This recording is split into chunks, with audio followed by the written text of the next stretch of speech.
여러분 안녕하세요. 리얼티 코리아의 전승배이사 신민경 과장입니다. 최근에 정말 강도 높은 부동산 정책이 나오면서 주택을 구입하는 게 제한적이게 됐잖아요. 그러다 보니까 빌딩 시장에 꽤 많은 매수자들이 몰린 것 같거든요. 그래서 10월에도 정말 많은 건물들이 거래가 된 것 같습니다. 최근 빌딩 투자하시는 분들 유의를 하셔야 될 부분이 있는 게 뭐냐면은 은행에서 대부분 연말이 되면 이제 한도가 끝나버립니다. 금리라던가 대출 한도 부분에 대해서 제한적일 수밖에 없거든요. 금리도 좀 높기도 하고 대부분 최근에 10월 달부터 12월 사이에 계약을 하게 되면은 잔금 기준으로 내년 2월, 3월 달에 많은 이제 잔금을 하게 됩니다. 그때 잔금을 하게 되면 이제 프로모션도 많기도 하고 은행 같은 경우에도 이제 새로 리셋이 되다 보니까 금리적인 부분에서도 우대를 많이 받을 수 있거든요. 이 부분을 좀 유의를 하시면서 투자를 하면 좋을 것 같습니다. 이사님 말씀에 더불어 여러분들께 도움이 될 만한 실거래 사례 4건을 준비했습니다. 그럼 바로 보실까요? 네.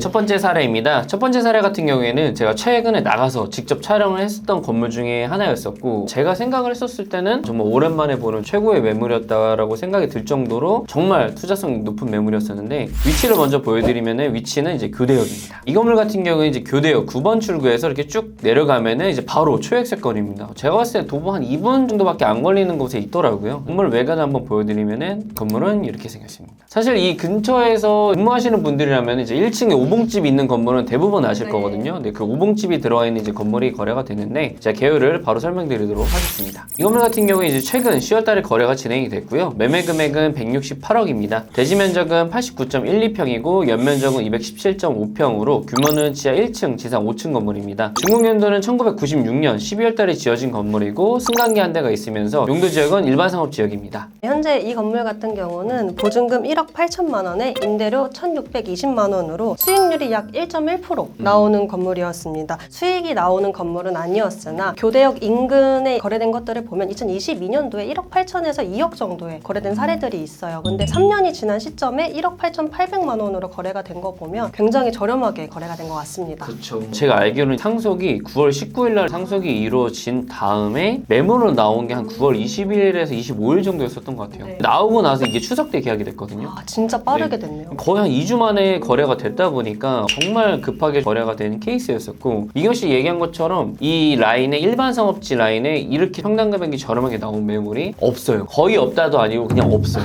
그러다 보니까 이 건물의 희소성을 보신 분이 투자를 하셨었던 것 같아요. 다만 이제 수익이 안 나오고 이 건물의 단점이라고 치면 영도가 이제 안 되거든요. 그러다 보니까 개발을 할 수 없다는 게 큰 단점이라서 현금을 많이 가지고 계신 분이 장기적으로 가져가야 되지 않나라는 생각을 했었던 거죠. 안 그래도 이사님 제가 이 건물 너무 좋아서 다녀왔는데요. 네네.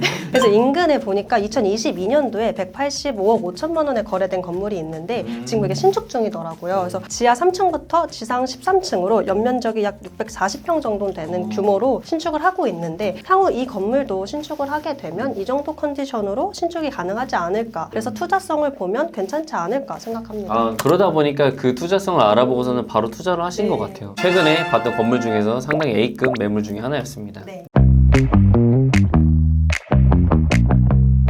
두 번째 사례입니다. 두 번째 사례 같은 경우에는 제가 정말 좋아하는 삼성동 라인의 코엑스 맞은편에 있는 먹자상권 라인에 있는 재건축 부지가 이제 거래가 됐는데 위치를 보여드리면은 여기 이제 삼성역이고 이쪽으로 올라오면 이제 코엑스입니다. 코엑스 맞은편에 여기가 먹자상권 라인인데 먹자상권 라인의 메인 거리보다 조금 올라가 있기는 해요. 올라가 있는 곳에서 보시면은 길다란 건물이 이제 거래가 됐습니다. 건물 한번 보여드리면은 롯데 렌터카라고 써있는 건물이 거래가 됐는데 제가 개요를 바로 설명드리도록 하겠습니다. 이 건물 같은 경우에도 10월 달에 계약이 진행이 됐고요. 매매 금액은 170억입니다. 대지 면적은 131.38평이고 연면적은 70.36평으로 규모는 지하는 없고 지상 2층 건물입니다. 준공연도는 1993년도 11월에 지어진 건물이고요. 승강기는 따로 없고 용도 지역은 제3종 일반 주거 지역입니다. 이사님 말씀하신 것처럼 삼성역 인근 오피스 먹자 상권이라 유동인구가 꾸준하고요. 이게 개발해야 되는 컨디션인데 매도자 명도 조건이 가능한 건물이었습니다. 올 초에 이게 250억으로 처음 스타팅을 했다가 이제 10개월 만에 170억까지 조정이 돼서 거래가 된 건물입니다. 250억이면 이제 평당 1억 9천 수준인데 사실 이 라인에 매각이 된 건물들을 보거나 혹은 저희가 이번 연도 1월 달에 거래가 된 건물들을 보면은 평당 1억 9천이면 이제 적정한 수준이에요. 그렇게 높지도 않고 낮지도 않은 이제 적정 수준인데 이게 훨씬 낮게 평당 1억 2천 수준의 거래가 된 거거든요. 매입은 정말 전 잘하셨다고 생각이 드는데 문제가 뭐냐면 이제 신축을 해야 되는 건물인 거죠. 그래서 제가 건축 계열을 한번 한번 해봤어요. 해보니까 지하 3층, 지상 6층까지 신축이 가능한데 여기가 1조권 사선을 아주 그냥 정통으로 받더라고요. 최근에 1조권 사선이 완화된다라는 그 법안이 좀 논의 중이긴 하지만 어찌됐든 간에 이 건물 같은 경우에는 1조권 사선을 많이 받아서 건물은 제가 보니까 한 481평 정도 연면적을 이제 올릴 수는 있겠더라고요. 그런데 이제 활용도가 좀 떨어지기도 하고 상권 자체도 메인 상권보다 약간 올라가 있다 보니까 그게 조금 아쉬운 것 같아요. 제가 봤을 때는. 이사님 말씀을 생각해보면 그런 단점들이 매매 금액에 녹아져 있는 것 같습니다. 그래도 삼성동이 개발 호재가 굉장히 많잖아요. 향후 신축하게 되면 빛을 발하지 않을까 생각이 듭니다. 네네. 네.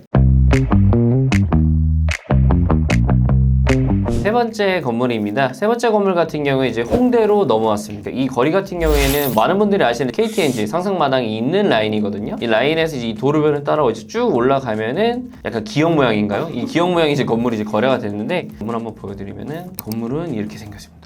오, 상당히 웅장하죠? 네, 이런 건물이 거래가 됐는데 어떤 금액이 이제 거래가 됐는지 한번 개요를 설명드리도록 하겠습니다. 매매 금액은 205억 5천만 원에 거래가 됐고요. 대지 면적은 200.01평, 연면적은 678.63평으로 규모는 지하 2층, 지상 6층 건물입니다. 네, 2018년도 1월달에 이제 완공이 된 건물이고요. 승강기 한 대가 있으면서 용도 지역은 제2종 일반 주거 지역입니다. 이 건물 같은 경우는 전층 만실로 보증금 10억 9천만 원, 임대료가 5,100만 원 정도로 수익률이 약 3.5% 나오는 건물입니다. 그리고 이 건물 같은 경우가 장점이 되게 많은데요. 이제 대지가 200평인데 아까 보여드린 것처럼 전면이 굉장히 넓어요. 그래서 가시성이 좋고 건물이 되게 커 보이고요. 법정 주차 같은 경우가 15대 가능한데 실제로는 20대까지 가능하다고 알고 있습니다. 주차 대수 같은 경우에도 이제 기계식이랑 자주식을 같이 사용을 하고 있는데 주차도 활용도가 좀 꽤 좋은 것 같아요. 그리고 아까 커 보였다고 했던 게 진짜 큰 거예요.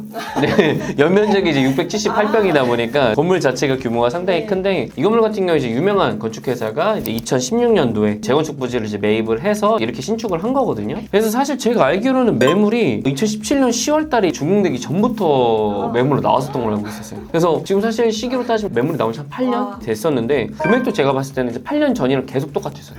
뭐 물론 여기보다는 조금 높기는 했었지만 한 200억 한 중반대부터 이 금액까지 떨어지는 거거든요.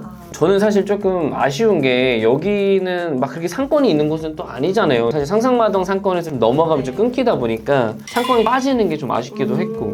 이사님 그래도 건물 인근에 보시면 요즘 핫한 브랜드인 디네댓, 마리떼, 토이세요 같은 플래그십 스토어들이 많이 들어와 있어요. 그래서 예전보다는 많이 상권이 형성되지 않았나 생각됩니다. 저는 전혀 모르는 브랜드들만 있어가지고 네, 호이세요 저 잘 모르는 브랜드들인데 여기 상권이 예전보다 좀 활성화됐다고 하니까 저는 상권적인 부분 말고도 평당 금액도 저 한번 봤거든요. 최근에 이제 거래되는 것들을 보면은 여기가 이제 그래도 1억 이상이 좀 거래가 되는 건물들이 많아요. 근데 이 건물 같은 경우에는 이제 건물 가격을 제외하면 평당 1억인데 건물 가격을 그래도 어느 정도 이제 규모가 있다 보니까 반영을 하면은 평당 8천만 원 수준이 나온단 말이죠. 평당 8천만 원이면은 최근에 시장에 나와 있는 매물들이나 이런 호가들 대비해서 저렴하게 좀 거래가 된 게 아닌가. 다만 평당 금액은 좀 저렴하긴 하지만 전체적인 금액이 좀 200억대다 보니까 볼륨감이 좀 큰 감이 없지 않아 있나 싶어가지고 조금 이런 투자가 강남에 이루어지면 더 좋지 않았을까 살짝 좀 생각을 한번 해봤습니다. 네. 정리하자면 전체적인 금액 볼륨감은 크지만 홍대 상권의 신축 건물 그리고 완성형 건물의 3.5% 수익까지 나오다 보니까 거래가 된 거지 않을까 생각합니다. 네.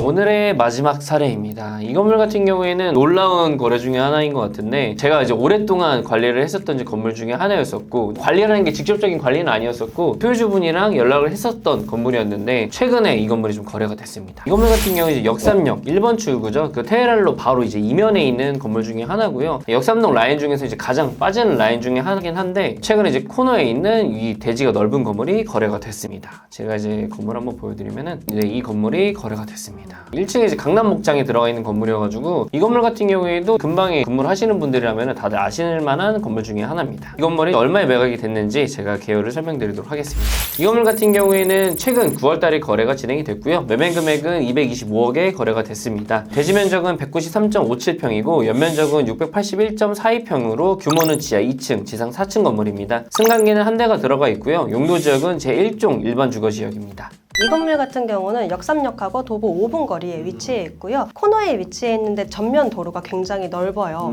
일종 일반 주거 지역인데 맞은편 건물은 상업지여서 상권이 어느 정도 형성되어 있는 위치에 있어요. 또한 이 건물에서 테헤란로가 보일 정도로 테헤란로와 접근성이 굉장히 좋습니다. 그렇죠. 저도 이 건물을 실제로 계약을 몇 번 할 뻔했어요. 여러 번 매수인이랑 좀 접촉도 했었고 금액도 좀 내고도 하고 막 이랬었는데 저한테 좀 아쉬운 그런 건물 중에 하나였었거든요. 정말 알찼어요. 대지 같은 경우에도 한 193평 정도였었고 연면적도 무려 한 681평이다 보니까 건물 활용도가 상당히 크기도 했었고 건물 이제 주차장이 또 후면으로 들어갈 수가 있거든요. 주차장도 꽤 넓어요. 사옥으로 쓰기에도 좀 상당히 괜찮은 건물 중에 하나였었다라는 좀 생각이 들더라고요. 그리고 용적률도 일종 일반 주거 지역이 150%인데 이게 198%로 한 93평 정도 이득 받더라고요. 그렇죠. 네. 그래서 이제 건물 규모가 이렇게 컸었나 봐요. 네. 그리고 또 이 라인 자체가 이제 벤처 기업을 좀 육성하는 그 촉진축으로 되어 있거든요. 그러다 보니까 이제 벤처 인증을 받은 법인들 같은 경우에는 신혼세 같은 경우에는 감면받을 수 있는 곳이라서 벤처 기업들이 이제 상당히 들어가고 싶어하는 라인 중에 하나였었거든요. 메리트가 있네요. 그렇죠. 그래서 이제 이 건물이 원래 이제 250억보다 조금 더 높았었는데 점점 이제 깎여서 결국 225억에 거래가 된 거거든요. 그러다 보니까 참 지금 생각을 해도 제가 빨리 거래를 할 걸 이런 생각이 드는 건물입니다. 네. 근데 또 이 건물은 좀 몇 가지 단점이 있기는 한데 일단은 이제 일종인 게 이제 첫 번째로 많은 고객분들이 용도적 일종이다 보니까 좀 꺼려하는 게 있었고 두 번째 같은 경우에는 2층이 엘리베이터로 넘어갈 수가 없어요. 이 건물이 이제 1층과 2층을 약간 복층으로 이어놔가지고 2층이 막혀있다 보니까 2층을 활용을 하려면은 이제 브릿지 같은 걸 설치를 해야 되는데 이미 이제 용적률을 더 많이 찾아먹은 건물이다 보니까 2층을 어떻게 좀 활용해야 될지가 좀 애매한 단점이 하나가 있습니다.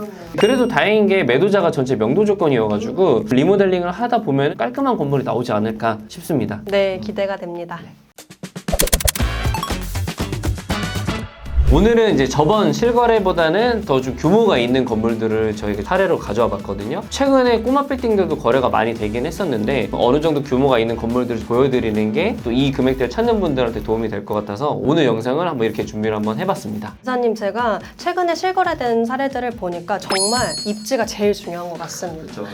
그래서 앞으로도 빌딩 투자하시는 분들은 입지를 최우선적으로 생각하시고 성공적인 투자 하시길 바라겠습니다. 오늘 영상은 여기서 마무리하도록 하겠습니다. 빌딩 투자는 리얼티 코리아에서 그럼 끝!